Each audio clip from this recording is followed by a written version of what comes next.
So every now and then I get this bug and I want to do something really stupid. In this case, I have a free week. I'm bored. I really want to go somewhere. I've got that like itch. And yeah, I mean, I don't know what to tell you, but that's kind of where we're at. In this case, I was able to find an award ticket to Tokyo. Now, normally, that would be pretty cool, pretty good, pretty normal, whatever. So it also turns out that I'm going to probably have to film the rest of this in the car way too early in the morning. But I'm going to be taking a 6 a.m. flight to Washington, D.C., have a 5-hour layover in the lounge, and then a 14-ish hour flight to Tokyo. Now, why am I doing all of this, you might ask, which I'm asking myself too. Because I found this award availability for ANA's first class, which is crazy. I'm probably going to be let down, which we can jump cut to that, but I really want to try it. And I want to do a full flight review of ANA first class and kind of a behind the scenes of how one even manages to deal with the logistics of all of this last minute. But I'm going to go with this as just part of my logistical prowess, maybe. So it means I go to Tokyo tomorrow morning, get to Tokyo, do whatever one does in Tokyo for all but an evening, and then I will go forth to fly back to New York on a direct flight on ANA in their best product available on the plane. Probably going to be sleep deprived, probably not going to enjoy it. I haven't packed at all because now is the only time that I've made the decision to kind of, do all of this.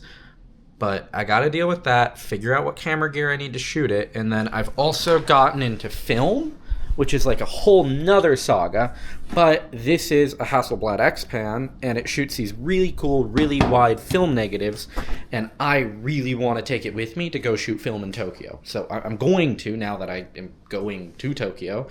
But yeah, firstly, it's now time to kind of figure out how the rest of this puzzle fits together that gets me on a plane tomorrow morning. So time to pack, which I guess I really only need a day of clothes because I'm waking up for one morning. So it's not as bad as I thought it would be, but definitely not what I wanted either. So time to get ready for Tokyo. So this is now actually, I have a video from about a week ago about talking about going to Japan in the morning. That did not happen because that would have been, I don't know, kind of insane, to be honest. So I'm going to Japan today. It's now Friday, the 21st of February. I think that was filmed on the 12th or something, much like a week plus ago. However, this trip is going to be a lot more chaotic in a lot of different ways. But first, we need to start heading to the airport so I can tell you a little more. Now, one thing I will honestly complain about a little bit, but it's not that bad, is having to take the train to get to the airport. This morning I'm flying out of Newark, which is in New Jersey, which means you have to get on NJ Transit for about half an hour through the wonderful land of Jersey, transfer to the air train, which sometimes works, sometimes is broken. It's very hit or miss at Newark. And only then do you arrive at the airport, and that's also after $16.50. Now, I could have gone to LaGuardia, but LaGuardia takes at least an hour to get to from Midtown, taking the subway, and then you have to pack yourself on the Q70 Express bus, which every time I've ridden the Q70 at least, it's generally full of people, but this isn't really a review of getting to the airport, it's more of a, well, I have to get to the airport, so you get to come with me kind of video, I will say, though, it is at the very least a very nice, brisk Manhattan winter morning. I'm not sure when I'm going to upload this, but currently we're almost at the end of February. So it's still pretty cold. It'll be cold when I get to Japan, but warmer than New York.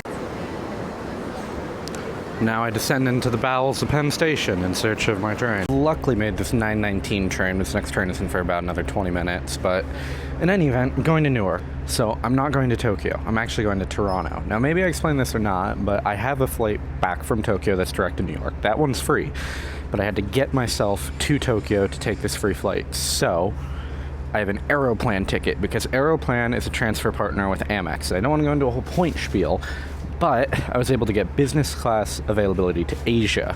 Catch-22 is it's a business class ticket from Toronto to Los Angeles to Seoul, and then Seoul to Tokyo.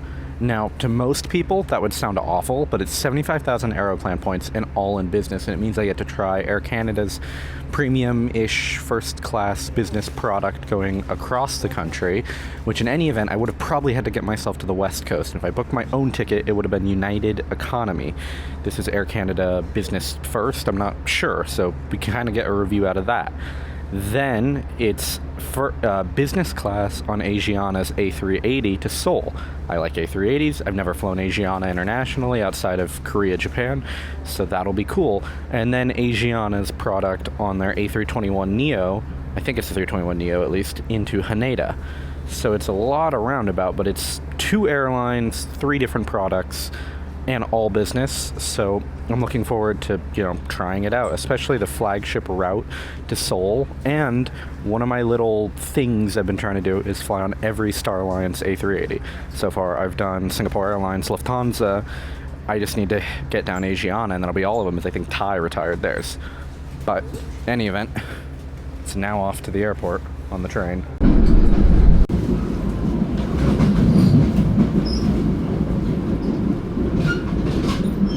Amazingly, is a functioning escalator today. That's a rare sight at Newark, to be honest with you. Now, onwards to the air train, I guess. I have about an hour and a half before my plane boards, I think, so I'll probably go get some food from the lounge. Not too sure. I'm just happy that I'm next to the escalator and it's working, because these things almost never work, and that's a lot of stairs. Of course, I've just missed the air train. And it's an empty one. Usually you have to get packed in like sardines. Darn.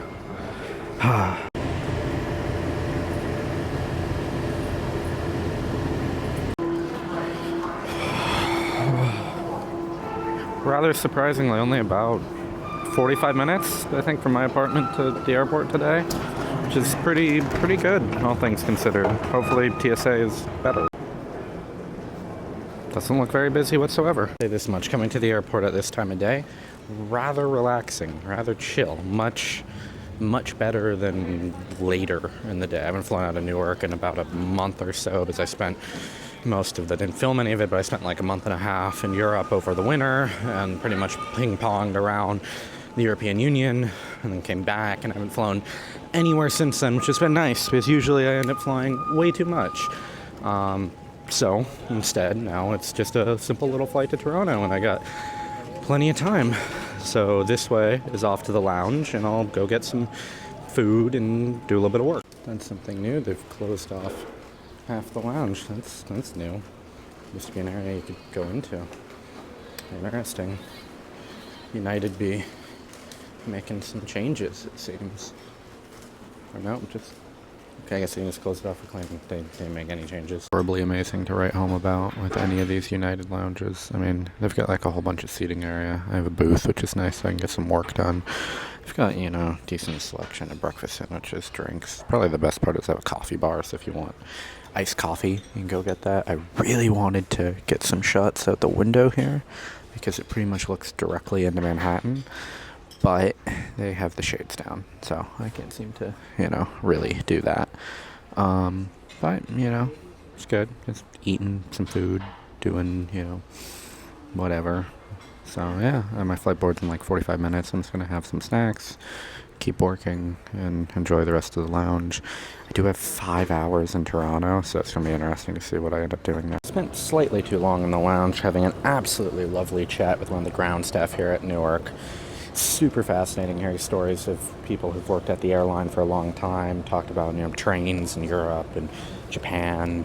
Apparently her son actually went to the University of Kyoto to study and has lived in Japan for a couple years, so it's fascinating to hear about that. Might actually meet up with him while we're in Tokyo to get a little more of a local experience that isn't norm. But yeah, amazing. So now I'm just off to the gate, and hopefully it won't be that late for boarding. Completely unnecessary, but woefully appreciated. I mean, compared to economy, it's just more legroom. It's 1-2 instead of 2-2. Doesn't make a huge difference, but I'll take it. Free upgrades are great.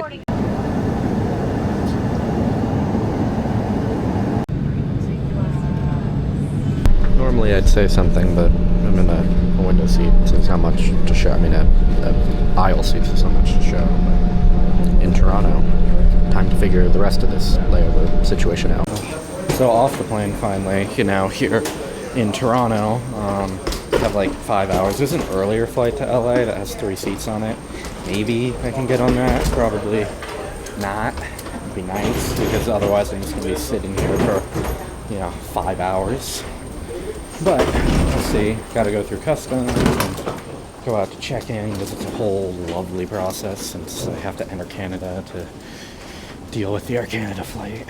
But as it is with award redemptions, it's a kind of sunny, nice looking day here in Toronto. And more snow on the ground than New York. Love some snow. Being from Southern California, I'll take as much snow as I can get in a winter season. More escalators through the bowels of Pearson. And here I am, through customs. Just gotta get back to the check-in and go through security again, and then go through US customs again. So kind of counterintuitive, but I am here in Toronto, so that is good. And wonderfully, in all of, less than 5 minutes, I'm through Canadian customs. Now I gotta go upstairs through Pearson to be able to go and, I don't have to check anything. I just have to go check in because this is 2 separate. I have a United ticket coming here and then an Aeroplan ticket, which gets me to Korea via LA with the layover there. And hopefully I can get on an earlier flight. That would be amazing, but probably not. If I go up some more escalators to now get to Pearson's departure hall to have to check in with Air Canada, because it wouldn't let me do it online, to get a boarding pass to go back to the US. So this is really just a confusing and roundabout transit that doesn't make any sense whatsoever. But nonetheless, here we are, as is life. Now I just need to find where Air Canada's check-in is. Now I have a ticket from Air Canada that will let me get to Los Angeles after providing them my All Nippon reservation from Haneda to JFK, which is why they won't let me check in online. So I have that. However, I still don't have a Asiana boarding pass, which I will get tomorrow, which they probably want an onward ticket from Korea, which I do have. So, wonderful, wonderful chaos. And now I've made it through the U.S. Customs, so I've left the U.S. to go back to the U.S. So that makes sense in some weird world. Gate to see if I can perhaps change to an earlier flight to LA, because right now I get in at 9:30. I'm in their kind of crappy old business product, so if I can not have that happen, that would be very nice, but I don't know, to be honest with you. So I'm gonna go to the gate area, see if there's even anyone working the gate, and see what I can do, if anything at all. Well, absolutely amazing news. I was able to get myself put on the 4:45 Air Canada flight to Los Angeles, which is actually a Dreamliner with a lay-flat business class product. I am in a seat, which means I'll have a companion, but it's a better Air Canada product, and it gets me into LA at like 7:40 or something, much earlier than I would have previously been in LA. So, I'm more than happy with that. I'm surprised they were able to change it. There were 3 seats after I've been in business on it, so can't complain.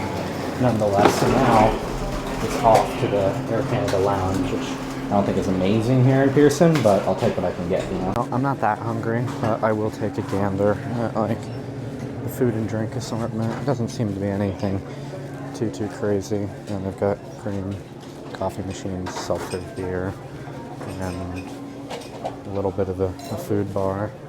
I think I might wait until LA. I really want Mexican food, but nothing crazy. Ooh, I have sparkling water. These are my absolute favorite to drink on flights.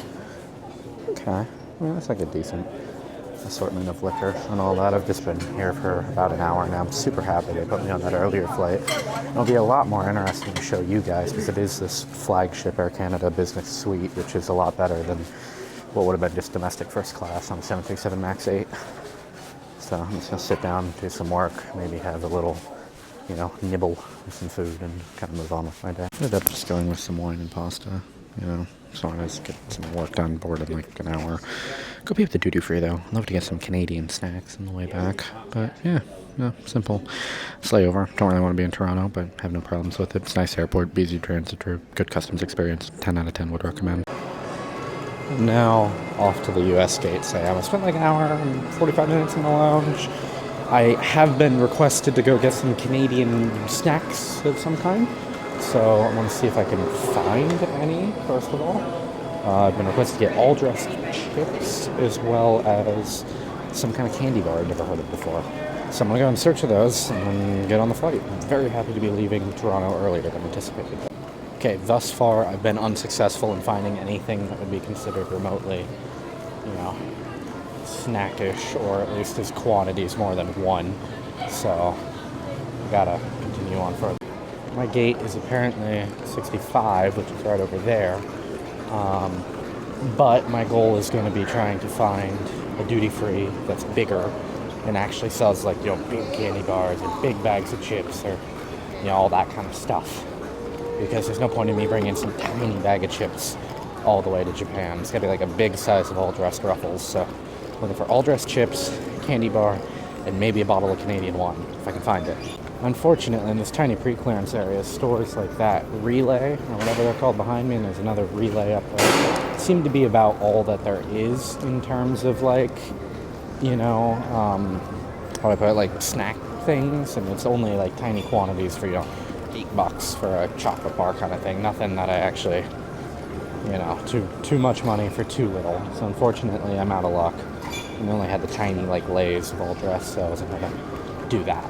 So it's just gotta wait for the flight now. I will say, however, I do appreciate how Canada really commits to doing bilingual on, you know, everything. It's kind of cool. You know, I appreciate the commitment. Well, I did end up getting a bottle of wine, actually a bottle of Riesling from a vintage I've heard of before in Ontario, so it should be a tasty wine, and now I'm just waiting to get on the plane. Onwards and upwards through the jet bridge.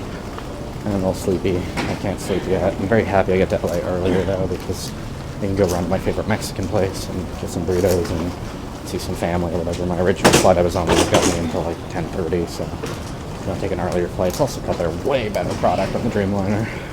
So I'm going to cut to showing you that. Not sure how it stacks up to United Polaris. I've had friends who've flown Air Canada's like premier product or whatever they call it. But I've never personally flown it because I'm, you know, usually on United flights. But this Aeroplan Redemption to Seoul was very good. And getting off the MAX 8, onto a Dreamliner is even better. From a design perspective, I'm not going to complain. Like, it is a lay flat seat. I would have been in just your sort of typical domestic business configuration in any other sense of the word. I've got, you know, pillows and blanket and duvet cover and all that sort of, you know, sorts you'd expect from a business class seat. I mean, I will say it's kind of well designed. There's, you know, stowage and more stowage and all that you could ever want. My main curiosity is what's the in-flight service like, as well as food compared to, you know, usually I fly United. I have never flown this Air Canada product. I don't know if this is a new or an old seat design. You know, I'm not a flight reviewer. But at the very least, it's much better to be on this than a MAX 8 because I would have been in just a domestic first class seat with someone directly next to me. Granted, I don't think the privacy is a lot better on these seats. When you're in the middle, I couldn't get a window, but I'm just much happier to be in LA at 7 p.m. instead of 10:30 because that would have been a lot worse. No change fees, no nothing. A surprisingly good experience with Air Canada overall. When I flew them this summer, the rolling delays, awful. Would not recommend. But so far, very good. Sitting back in the seat, you know, it's very much better. This seat, it's like an actual seat belt for some reason or another. Never seen that on a plane before. I'm looking forward to the in-flight meal portion of this flight. We've finally taken off. We did leave Toronto about 20 minutes late, but as far as Air Canada delays go, that's pretty good. I mean, the seat's overall pretty comfortable. This whole little inner face thing's a little weird. There's like a massage feature that doesn't work. You can change the firmness of the mattress. I don't know.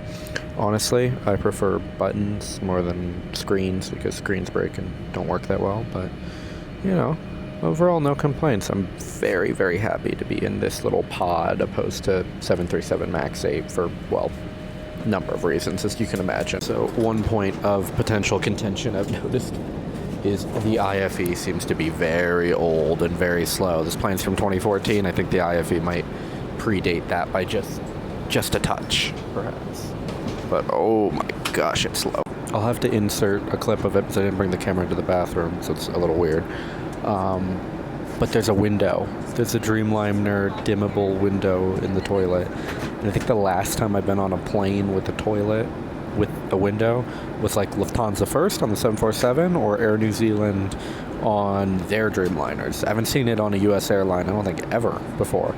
So it's always kind of nice to get a little natural light in the toilet. And now just a little bit of severance as I wait for meal service. And then after that, I'll get back into work. But for now, I'm just going to enjoy the seat and the setup as much as I can. Now got the starter.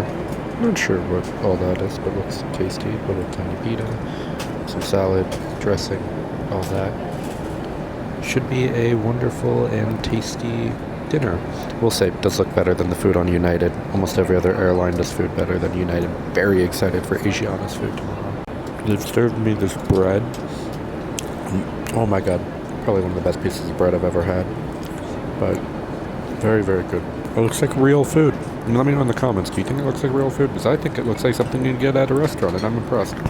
Dinner has been served. It looks really good. It's truffle mac and cheese. It reminds me of, maybe this is an Americanism coming out of me, but if you go to Yard House has a truffle mac and cheese, and this is very similar to it. Looks very good. It smells amazing. And I am going to destroy it, and I'll report back. The appetizers, amazing. Everything else so far, amazing. I finished the main meal. Now I've moved on to the dessert, which I'm going with a cheese plate, which is a little slice of cheese, and some fruit, and some tea. Gotta finish the wine first, though, but that'll go perfect with the cheese. Yeah, overall, really good food product. Super comfortable seat. I'm really, I mean, this is a bad point of contention, but when I fly, if I can be in economy or domestic first, it doesn't make a difference to me. I'm fine in economy. A seat is a seat. If it doesn't, turn into a bed or it's in a kind of pod thing like this, to me, it's all the same. It makes no difference. I'm not gonna pay for first class. Personally, I think paying for first class is stupid, especially when it's just a domestic seat. Basically, when I flew to Toronto and flying in that, I'd never pay for that. It's silly. This I'd pay for because it's a pod, and it's nice, and it's softer, and it reclines, and you get better food, but the better food in a seat is still a seat. So, very, very happy with this whole experience overall. So for me, it's now back to eating and severance. Overall, really good experience. The one thing that surprised me is just how small this cabin is. There's only, a total of 5 rows in business class, and 4-person rows, 20 seats up here. I mean, granted, I don't know what Air Canada's other configurations go in terms of lie-flat business, but United, they pack them deep. You've got anywhere from 40 to 60 seat Polaris cabins, so super interesting to see the contrast, but overall, really good product. I mean, getting into this with an Aeroplan redemption is probably one of the best award redemptions I've ever had. I really hope Asiana comes through tomorrow on the A380, but yeah, I mean, no complaints from me. The food's great, service is great, and the hard product is really, really good too. I mean, Air Canada has its fair share of operational issues, but this is solid. I'd recommend it to anyone. We're finally on final descent to LA. Probably, 10 minutes away from touchdown. I don't really know, but yeah, it's been a pretty good flight. I can highly recommend Air Canada and the whole product on the Dreamliner. Very nice, very comfortable, very good. I mean, surprisingly on time. Over the summer, I was plagued with 3-hour delay and another 3-hour delay, which is good. Could have misconnected, but yeah, their on-time record with Air Canada, especially in the winter months, is not phenomenal. I mean, there was literally a flight they down-gauged, and we're trying to get people to take a separate flight 6 hours later or the following day or to a different city across from me as I was boarding in Toronto, which isn't, great from an operations perspective, but thus far, very, very good. So I'm happy and ready to get on the ground and get to bed soon. And 5.5 hours later, I am in. 5.5 hours later, I'm in Los Angeles. I'm probably gonna go get some Mexican food because this is absolutely amazing Mexican spot on the way home in New York. Love it to death. Doesn't do good Mexican food. And go home and sleep because I have an early morning tomorrow getting to Incheon. But yeah, overall, pretty impressed with Air Canada. Would recommend. I've never flown from Eastern Canada to the West Coast US before, or even in Air Canada's long-haul product. Because, I obviously usually take direct flights where this redemption worked out otherwise, but yeah, so onwards to nether regions of Terminal 6 are always a bit fun. There's never anyone down here, and it's a very long trek down the hallways to get out of here. And I'm finally outside now, just waiting on my ride. It's so empty at LAX. This is weird. I've never been here and had this few people out. It must be like in between arrival blocks or something. I mean, it's a Friday. It's literally 7 o'clock on a Friday. I guess maybe the flight's getting at 8 or 9. That's a screaming child. But yeah, 7 o'clock on a Friday, no one at LAX. So maybe Air Canada's great. I don't know. But these arrival times are, that's where it's at. There's no one here.